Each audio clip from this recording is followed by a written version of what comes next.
The following is an encore presentation of Everything Everywhere Daily. On April 28, 1789, the crew of the HMS Bounty engaged in a mutiny against their despotic captain, William Bligh.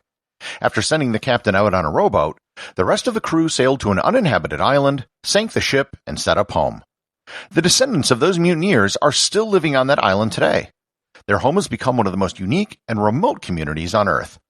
Learn more about Pitcairn Island, its history, and how it continues to exist at the edge of the world on this episode of Everything Everywhere Daily.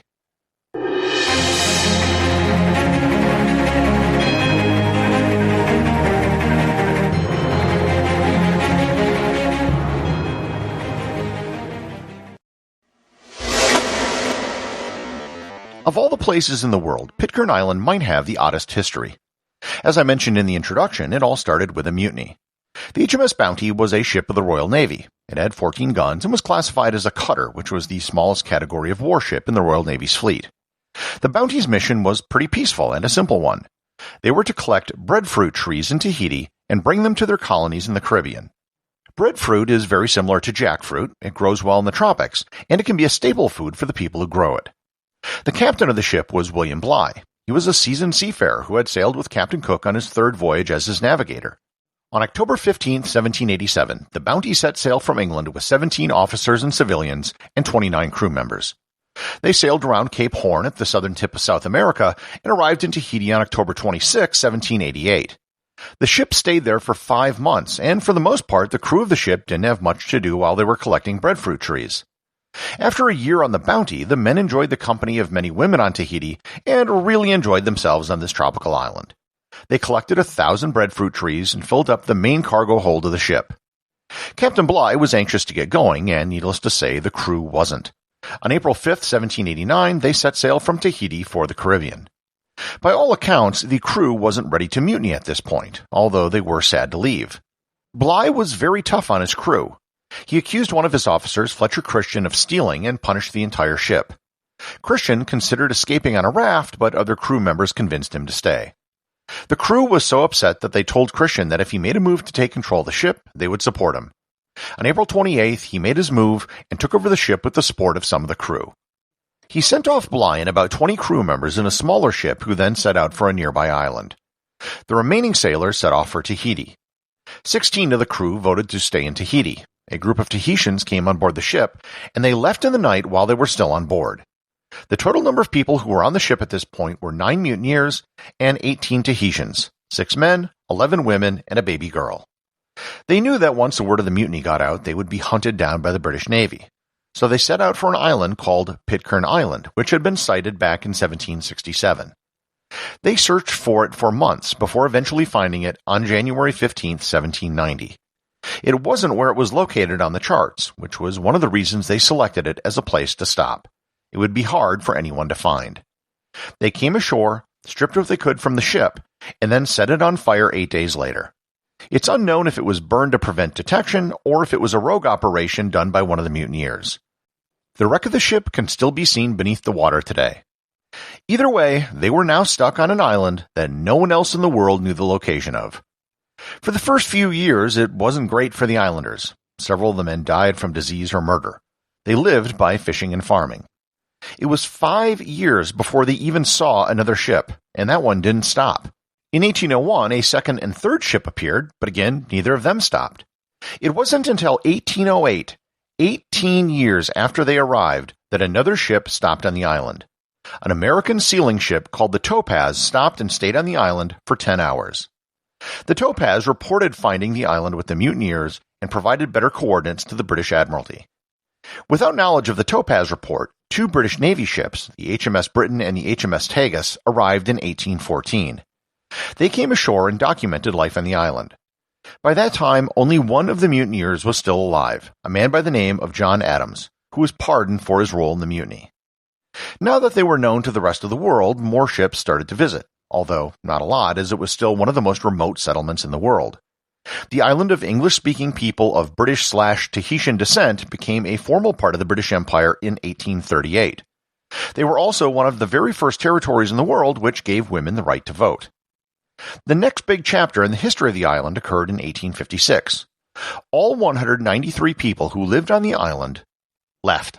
They just packed up and left for Norfolk Island, which is located northeast of Australia. Norfolk Island had been a British penal colony, but it was given to the residents of Pitcairn because their population was starting to outstrip the size of the island, which was only 2 square miles.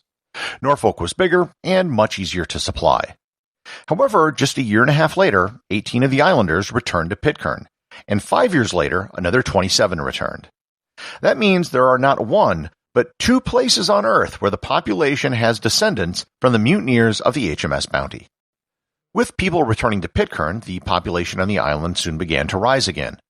Fewer whaling ships visited in the late 19th century as the industry died out, with the last ship visiting in 1888. Ship visits became few and far between, often years apart. In 1886, a member of the Seventh-day Adventist Church arrived on the island and managed to convert most of the population, and it remains the largest denomination on the island today.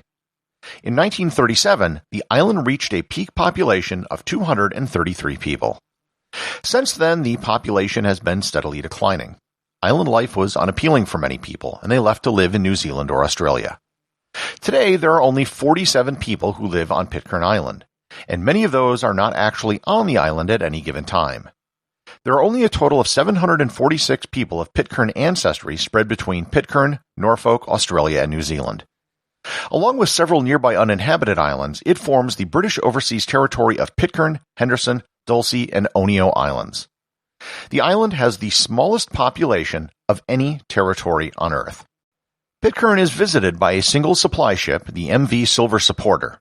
It takes 14 days to reach Pitcairn from New Zealand and over a month round trip. There are also a small number of smaller expedition-class cruise ships that stop each year as well. These ships may or may not bring passengers onto the island depending on the size of the ship and the condition of the sea. There is no real dock or pier on the island. The only way to get supplies or people from a ship is via longboats, which are run by the islanders. The island also has very few children.